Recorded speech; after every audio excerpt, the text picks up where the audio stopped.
मैं किसी और से भी पूछ सकती हूँ ना। को बुलाइए, मैं शिवानी जी को नहीं मानता, मैं सलभ को नहीं मानता। आप तो हमारे जो चार आप तो किसी को नहीं मानते, आप राम जी को मानते हैं और रामचरितमानस के खिलाफ है, हम समझ गए। मैं अपना शब्द वापस नहीं लूंगी। आप माफी मांगेंगी शिवानी जी, आपके पास उत्तर शिवानी जी आप माफी मांगेंगी वहाँ पर नहीं, आप माफी मांगेंगी सबसे पहले, वहाँ पर अटकाइए मत। मैं अपना शब्द वापस नहीं लूंगी, ऐसा नहीं कह सकती, अपना शब्द वापस कोई भी हो। काबिल बहुत है, काबिल बहुत है। मुझे बोलेंगे कि मैं काबिल नहीं हूँ इस कुर्सी पे बैठने वाली, क्योंकि मैं महिला हूँ, इसलिए आपको दर्द हो रहा है असीम वकार साहब।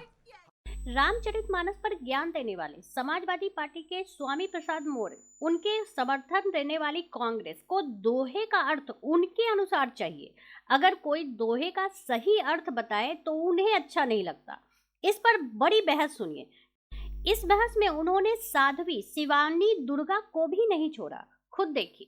देखिए, इससे बड़ा प्रमाण कुछ नहीं हो सकता। जो लोग कहते हैं जातिवाद है, दीपक पांडे नाम लिखा है, जाति से ब्राह्मण प्रतीत होते हैं, लेकिन जरा इनका पांडित्य देख लीजिए। ये कह रहे ताड़ना का क्या अर्थ होता है?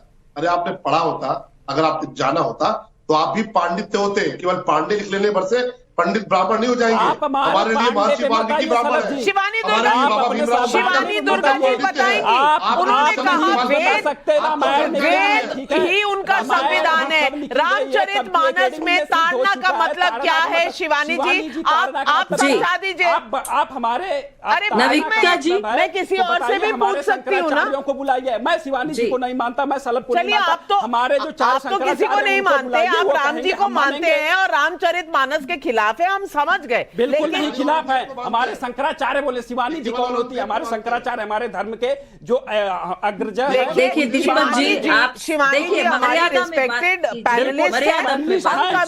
मैं कोई नहीं होती, मेरे लिए आपको नहीं सुनना तो आप कान बंद कर लीजिए। मैं शिवानी दुर्गा जी से पूछ रही हूँ सवाल। जी शिवानी जी। जी, ढोल गवार शूद्र पशु नारी सकल ताड़ना के अधिकारी, सभी की शिक्षा अनिवार्य है। ताड़ना के बहुत सारे अर्थ हैं। ताड़ना का अर्थ देखने से भी होता है, ताड़ना का अर्थ शिक्षा से भी होता है। यहाँ पर अनिवार्य शिक्षा बताई गई है। अगर आप ढोल बजाना सीखते हैं, किसी वाद्य यंत्र को सीखते हैं, तो भी आपको शिक्षा अनिवार्य है, नहीं तो आप उसे गलत बजाएंगे और तोड़ सकते हैं। ढोल गवार, गंवार जो होते हैं, जो जिनको बुद्धिहीन या कम बुद्धि जिन्हें कहा गया है, जिनको हम कहते हैं कि मंद बुद्धि हैं, उनको भी शिक्षा या कंट्रोल में रखना आवश्यक है। ढोल गवार शूद्र, और शूद्र जो है, जो सेवा का कार्य करते हैं, उनको भी शिक्षा अनिवार्य कही गई है। पशु को अगर आप कंट्रोल में नहीं रखेंगे, वो इधर उधर जाएगा, किसी को मार सकता है, काट सकता है। नारी, स्त्री की शिक्षा अति अनिवार्य कही गई है। तो पहले मेरा आपसे पांडे जी अनुरोध है, आप बीच में प्लीज चिल्लाएं नहीं। अपने मन से अर्थ मत बनाइए दुर्गा जी, ताड़ना अपने मन से अर्थ मत बताइए। नारियों की इतनी चिंता, आपको नारियों की इतनी चिंता, प्रजापति जी याद करिए। तब तक मैं लोकेश जिंदल जी से सवाल नहीं। नाविका जी, सबसे पहले तो शिवानी जी को अपना कहा हुआ वापस लेना पड़ेगा। इस तरह से शूद्र जाति बोलकर वे इस तरह से उनको पशु के साथ तुलना नहीं कर सकते। नहीं, आप तुलना नहीं कर सकती। देखिए, भारत के संविधान के अनुसार ये एक क्राइम है। उन्होंने तुलना नहीं की। आप तोड़िए मरोड़िए नहीं, आप तो मोहब्बत की पार्टी हैं, मोहब्बत की पार्टी हैं। मोहब्बत से बात करिए, एक दूसरे में आपसी। मैं अपना वापस लें और माफी मांगिए। मैंने कोई गलत बात नहीं कही, मैं अपना शब्द वापस नहीं लूंगी। आप माफी मांगेंगी शिवानी जी, शिवानी जी आप माफी मांगेंगी नहीं, आप माफी मांगेंगी सबसे पहले, वहाँ पर अटकाइए मत। मैं अपना शब्द वापस नहीं लूंगी, मैं अपना शब्द वापस नहीं लूंगी। मैं वर्ण व्यवस्था की बात कर रही हूँ। Unnecessarily don't stretch this. आपको माफी मांगनी पड़ेगी, आप माफी माफ कीजिएगा। मैं लोकेश जिंदल जी इस वक्त आपसे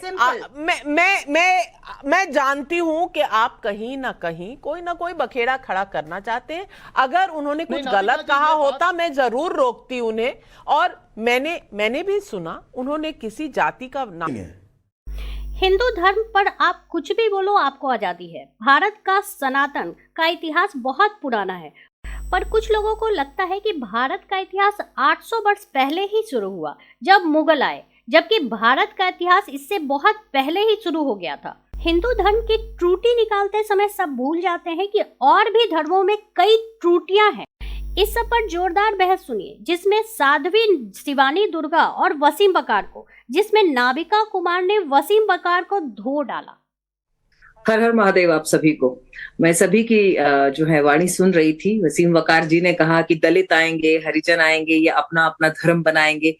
तो मैं आपको एक चीज बताना चाह रही थी कि हमारे जो भारत है, इसका नाम शुरू से क्या रहा? भारत खंड, आर्यवर्त, जम्बू द्वीप, अजनाब वर्ष, भारत वर्ष, हिंद, हिंदुस्तान, हिमवर्ष, ये भारत के नाम रहे हैं। और मुगल 700 साल पहले जब आए और इन्होंने राज करना शुरू किया, वहां से जो है वो विवाद पैदा हुआ। उन्होंने आकर के अपने जो भी गेम खेले, मैं उसमें नहीं पढ़ना चाहती क्योंकि मैं राजनीतिक इसमें नहीं आना चाहती, लेकिन भारत वर्ष बनने से कष्ट उन्हीं लोगों को है जिनको भय है मन में। जब मुगल, अभी साध्वी जी बैठी हैं धर्मगुरु हमारी, आपने कहा मुगलों के आने के बाद सब बवाल शुरू हुआ, और मैं कह रहा हूं मुगलों से पहले सब बवाल था, मुसलमान शासकों ने आके सही किया। वो जो देवी थी केरल में, एक दौर था, एक जमाना था जब यहां मुसलमान बादशाह नहीं थे, तो जो एक जाति विशेष की महिलाओं को अपनी छाती ढकने का अधिकार नहीं था, उनसे टैक्स वसूल लेते थे, उनकी प्रताड़ना होती थी कि तुमने कपड़ा कैसे पहन लिया। बारे में तो लेकिन यही कानून अपर क्लास की महिलाओं पे लागू नहीं था। नहीं जानते तो ना बोले। उस दिन मुसलमानों के आने के बाद ये कानून खत्म हुआ है। उनको जो देवी थी, उनको इस कानून के खिलाफ अपनी छाती काट के देना पड़ी। आप भी महिला हैं, मैडम बोलने दीजिए। मैं किसी के धर्म विशेष पर क्या कहा गया है मैं इस पर नहीं जाना चाहती। मैं ये कह रही हूँ कि किसी को हिंदू राष्ट्र शब्द से जोल्ट मिल रहा है और किसी को हिंदू त्योहारों से प्रॉब्लम हो रही है। अब बात सुन लीजिए, फिर जवाब दे लीजिएगा। नहीं, क्या आप बता दीजिए। मैडम इस तरह नहीं होती बहस। नहीं नाविका जी, मैंने सबकी सुन रहा हूं मैं। नहीं, आप मेरी बात सुनिए। मैं गलत बोलूं, सही बोलूं, मैं गलत बोलूं तो मुझे आप जवाब दीजिए। मेरी बात तो सुनिए। बकार साहब, किसी के धर्म विशेष पर टिप्पणी मत कीजिए। फिर आप करेंगे किसी के धर्म पर, कोई आपके धर्म पर करेगा। मैं चाहती नहीं किसी के भी मन को कोई ठेस पहुंचे। और करोड़ों लोग देख रहे हैं नेशनल। आपको बुरा क्या लग रहा है? हिंदू धर्म को आप आईना नहीं दिखाएंगे। हिंदू धर्म अपने आप में बहुत सही शुरू हुआ है। मैडम, मैंने कोई टिप्पणी ही नहीं की। आप बेवजह में परेशान हैं। क्या टिप्पणी? आपके एजेंडे को मैंने ध्वस्त कर दिया और कुछ नहीं है। आप इसलिए परेशान हैं। अभी अवस्थी जी कह रहे थे कि हिंदू धर्म नहीं है, हिंदू धर्म नहीं है। वोटर आईडी में, पासपोर्ट में जो रिलीजन वाला खाना होता है, वहां पे हम इस्लाम लिखते हैं और आप हिंदू लिखते हैं। आप वहां पर सनातन नहीं लिखते हैं। अच्छा, तो ठीक है। आप बता रहे हिंदू धर्म नहीं है। नहीं। और पासपोर्ट पे, वोटर आईडी पे और आधार पे आप लिखते हैं हिंदू। कैसे धर्म नहीं? राष्ट्रपति को उनकी जाति की वजह से मंदिर के बाहर उनकी पत्नी के साथ बिठा दिया गया। आप यहाँ ठेकेदारी की बात कर रही है। मुसलमान नहीं मानते। उधर चीन में उइगर मुसलमानों के साथ जो हो रहा है उसके बारे में तो आप नहीं सोचते। तो ये तमाम चीजें, अहमदिया मुसलमान नहीं है, इस्लाम से खारिज है। मैंने इसलिए कहा था, उन्होंने तो नहीं किया। आप कौन डिसाइड कर रहा है? ये कौन कह रहा है? आप कह रहे हैं, आपके कहने से थोड़ी हो जाता है। वकार साहब, थोड़ी सी ठंड रखिए। आप बहुत, मैंने आपसे कहा दलितों को कुएं पे पानी भरने का अधिकार नहीं था। हाँ, मंदिर जाने का अधिकार नहीं था। सड़क पर चलने का अधिकार नहीं था।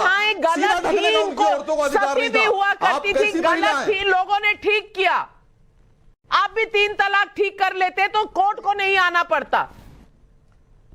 आज के दौर में दलित घोड़ी नहीं चल सकता। अब नीजेश अवस्थी जी, नाविका जी, ऐसे मुझे मालूम है कि कोई बीच में बोले तो आवाज जाती नहीं दर्शकों तक, लेकिन इनको कहीं या तो फेडर डाउन करिए। इनका फेडर डाउन करिए। मैं टोकती हूँ तो मुझे क्या क्या कहते हैं आप सुन रहे हैं। आज के दौर में हलाला है, उसके बारे में कुछ नहीं कहेंगे। 3 तलाक इनसे नहीं हटा, कोर्ट को हटाना पड़ा, उस पर कुछ नहीं कहेंगे। लेकिन काबिल बहुत है, काबिल बहुत है। मुझे बोलेंगे कि मैं काबिल नहीं हूँ इस कुर्सी पे बैठने वाली, क्योंकि मैं महिला हूँ, इसलिए आपको दर्द हो रहा है। वसीम बकार साहब, हमारे यहाँ भी आते हैं, जस्टिफाई करते हैं, उनको कुछ कहा जाता है आपसे? वो भी समाज के ठेकेदार बने बैठे हैं। जेल भेज दीजिए, जेल। मैं जेल भेजिए उनको। आप नहीं भेज सकते, काबिल तो आप हैं, क्यों नहीं भेजते उनको जेल? हलाला नहीं है। नहीं है, आंख मूंद लीजिए और सच्चाई दिखना बंद हो जाएगी। अब नीतीश अवस्थी जी, मैं आपसे लड़ना नहीं चाहती, अदब से बात करना चाहती हूँ, लेकिन आप मुझे कुछ भी कहेंगे और मैं सुनूंगी और उसका जवाब नहीं दूंगी, क्योंकि मैं महिला हूँ। ऐसे नहीं चलती दुनिया, ऐसे नहीं चलती दुनिया। भाई साहब, आप काबिल हैं तो मैं भी काबिल हूँ, और अपनी काबिलियत की वजह से यहाँ बैठी हूँ।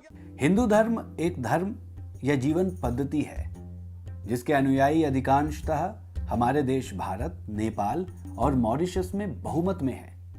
इसे विश्व का प्राचीनतम धर्म माना जाता है। इसे वैदिक सनातन स्वर्णाश्रम धर्म भी कहते हैं। इसका अर्थ है कि इसकी उत्पत्ति मानव की उत्पत्ति से भी पहले से है।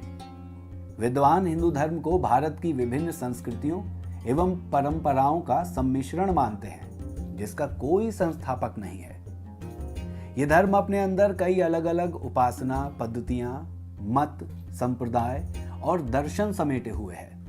अनुयायियों की संख्या के आधार पर यह विश्व का तीसरा सबसे बड़ा धर्म है। संख्या के आधार पर इसके अधिकतर उपासक भारत में हैं और प्रतिशत के आधार पर नेपाल में हैं। हालांकि इसमें कई देवी देवताओं की पूजा की जाती है, लेकिन वास्तव में ये एकेश्वरवादी धर्म है। इसे सनातन धर्म अथवा वैदिक धर्म भी कहते हैं। सनातन धर्म पे आपकी क्या राय है, हमें जरूर बताएं। वीडियो आपको अच्छा लगा हो तो प्लीज लाइक एंड सब्सक्राइब करना ना भूलें।